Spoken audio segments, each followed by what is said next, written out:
Esse é um insight começando aqui na Alma e Consciência TV. Eu sou o Flávio Siqueira e eu estou feliz a gente estar mais uma vez juntos aqui para trocar ideias, reflexões. Que bom que você veio. Vamos nos próximos minutos nos conectarmos e eu quero lhe propor, eu não sei de onde você está vindo, né, o que você estava fazendo no último minuto, mas que você possa se conectar agora, que você possa parar um pouquinho, prestar atenção no que eu tenho para te dizer, porque isso é fundamental.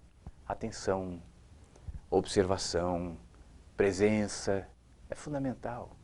Se a gente desenvolver essa habilidade em tudo aquilo que a gente faz, seja num programa que eu estou assistindo, seja numa conversa, seja na hora de tomar banho, de beber água, de almoçar, de jantar, de caminhar, de estudar, a vida ganha outra conotação, a vida ganha outra dimensão, porque eu começo a perceber que por trás de tudo, inclusive das palavras, há um espírito. Há um espírito. Por trás do que eu estou dizendo aqui, há um espírito. Não fique tentando ver assim, por trás da câmera, dando pausa no vídeo, para ver onde é que está esse espírito. Quem é? Não, não é esse tipo que eu estou falando, não. Eu estou falando de alma. Alma e consciência, como é o nome da TV. Há um espírito por trás daquilo que eu estou dizendo. Antes que as palavras saíssem da minha boca e se transformassem nos códigos, no ajuntamento de letras que vão se transformando em símbolos e que juntos se transformam em textos, em ideias, em filosofias, há um espírito, há uma motivação, há uma intenção, há algo que enraiza as palavras e faz com que elas nasçam e se transformem em árvores e deem frutos e sejam frondosas ou não. Se eu só olho para a casca, eu olho para a imagem da árvore, eu posso estar olhando para uma árvore viva ou não. Ela pode ser bonita, ela pode ser linda aos olhos, mas se eu não estiver consciente que é necessário haver raiz, aquela árvore linda morrerá daqui a pouco, não servirá para nada, não frutificará. Ela somente impressionou os meus olhos naquele primeiro momento, mas não havia ali nenhum conteúdo que justificasse a existência da árvore, ela só era um objeto estético. As palavras também funcionam assim. Eu posso usar palavras maravilhosas, eu posso fazer construções de frases lindas, eu posso usar poesia, eu posso usar literatura, eu posso descrever filósofos, enfim, gente iluminada, pensadores, mas será vazio se essas palavras não estiverem enraizadas naquilo que lhes promove consciência, no espírito, como há pouco eu lembrei a você. Por trás das palavras há um espírito. Então, antes que eu chegasse para você e viesse falar, e usasse desses códigos, desses símbolos e dessas letras, algo necessariamente deve ter acontecido dentro de mim. E a minha mente tem a função somente de extrair isso e decodificar de uma forma que você possa entender. Essa é a nossa linguagem. Nós estamos falando português, nós usamos palavras. Existem outras linguagens, eu já até gravei um programa que fala sobre isso. Outros meios de se comunicar, muito mais sutis, muito mais subliminares e eficazes muitas vezes. A linguagem é só um deles. É só um jeito de se comunicar. Mas há outros. Portanto, há um espírito por trás do que eu falo. E eu estou tocando nesse assunto e estou falando sobre isso porque eu quero que você comece a perceber não só as palavras, mas a vida, os acontecimentos da vida, as expressões humanas, sejam elas expressões de amor, de gratidão, como a gente falou há pouco num outro insight, de contrariedade, de inveja, de ódio, de raiva, o que quer que seja, de dor, de luto, de perda, expressões que estão conectadas a algo interior, a algo maior, ao espírito, como há pouco eu falei.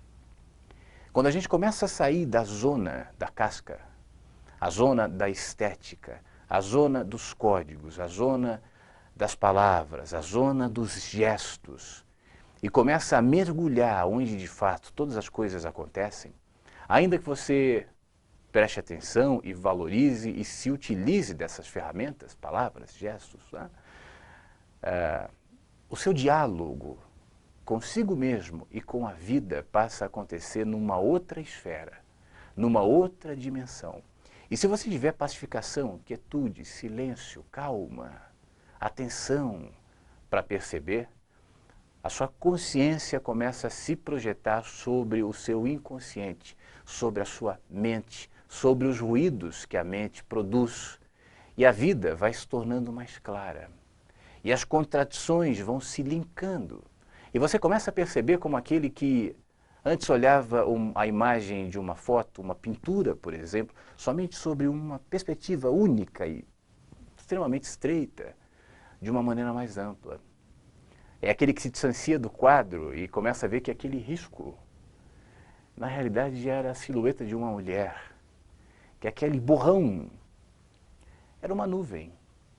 E aí ele tem a perspectiva mais ampla e maior, porque agora ele não vê mais que ali somente a tinta, mas ali há uma expressão humana e artística, uma representação de um artista que viu ou intuiu ou sentiu ou copiou, enfim, uma paisagem e a reproduziu conforme a sua arte. Isso também é comunicação. Quem gosta ou entende de arte, esse vê além dos rabiscos e das tintas. Assim como a música. Música não é necessariamente as cifras. Você pode escrever uma partitura, né, e alguém vai ler a partitura e vai fazer uma música, vai tocar música, vai reproduzir aquela música, mas se esse não tiver consciência que ao reproduzir a música, ainda que ele esteja lendo as partituras, ele tem que ter clareza de que ela não se limita àquilo, e os movimentos, e os ritmos, e os acordes, e as idas, e as vindas, também se conectam ao meu sentimento, à minha alma, à minha percepção, que se projeta naquela manifestação de arte e que diferencia, no fim das contas, o bom do mau músico. Os dois podem estar tocando a mesma música, mas como faz diferença uma sonata tocada por um bom pianista ou por um mau pianista? Por alguém que sente que vive a música ou por um estudante que só está lendo as partituras? Que diferença faz? Não é?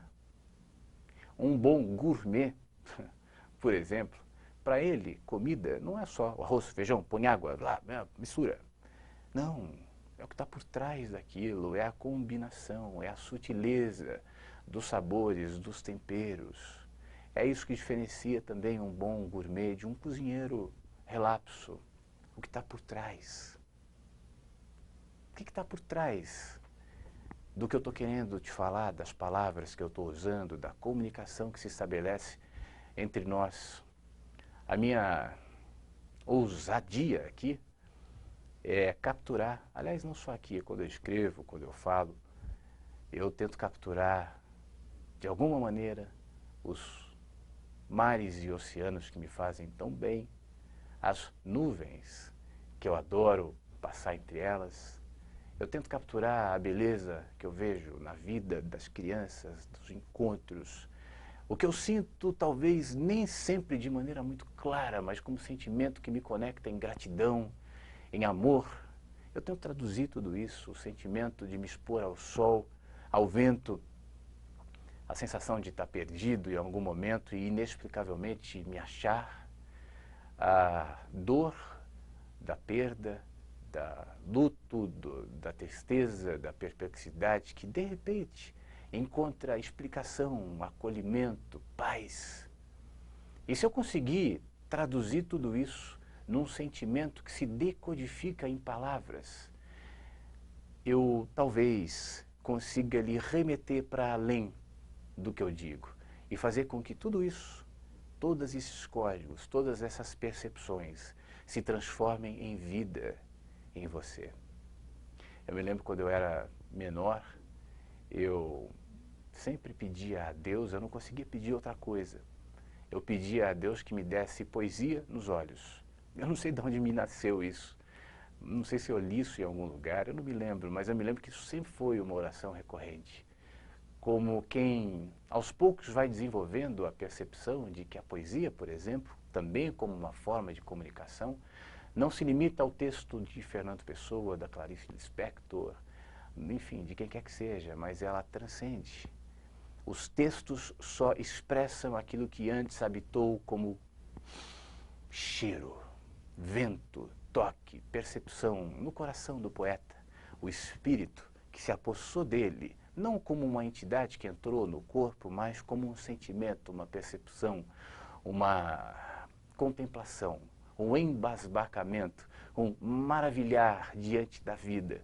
E só lhe cabe expressar isso por meio de códigos também, porque os códigos só serão de fato eficazes e se conectarão a você se antes de tudo ele estiver enraizado no teu olhar, nas tuas expressões mais sutis de vínculos, de amor, de caminhada, de relacionamentos, de jeito de viver, de experimentar a vida, da consciência do milagre que é estar aqui, que é estar vivo, que é viver, que é ser humano.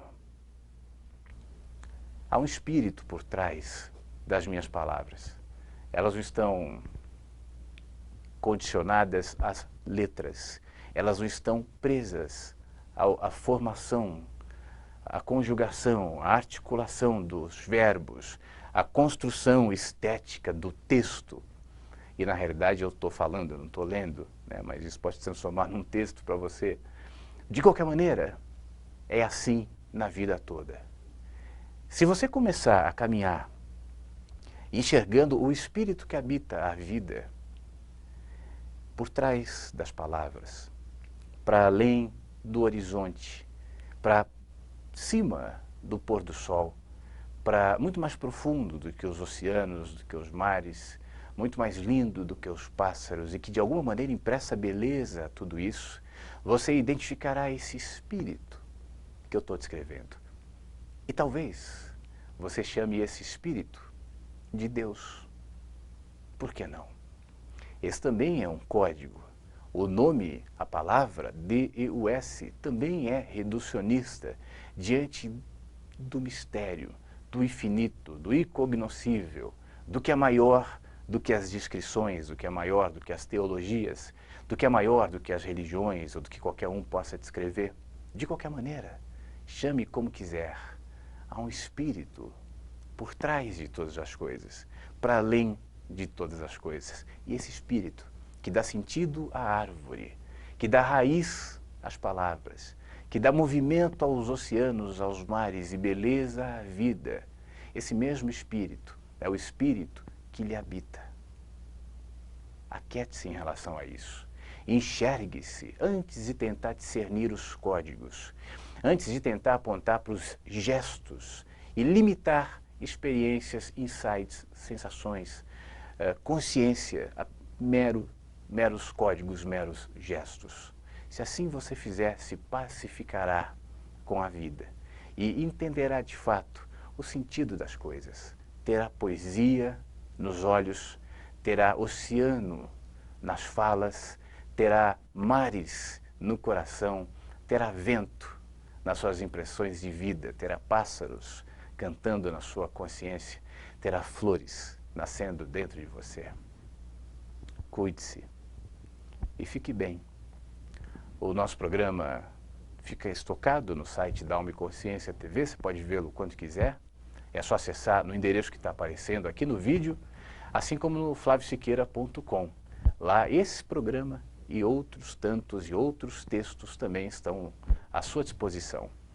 Se você puder, ouça também a webradiovagalume.com, 24 horas ao vivo, com muito mar, com muito vento, com muito oceano, com muita poesia, com muita música, com muita reflexão. Eu estou ao vivo de segunda a sexta, das 8 às 10 da manhã, e as reprises 3 da tarde, 8 da noite e 3 da manhã, de segunda a segunda. Acesse de onde você puder, em qualquer lugar do mundo. Um grande beijo, muito obrigado por tudo e até a próxima.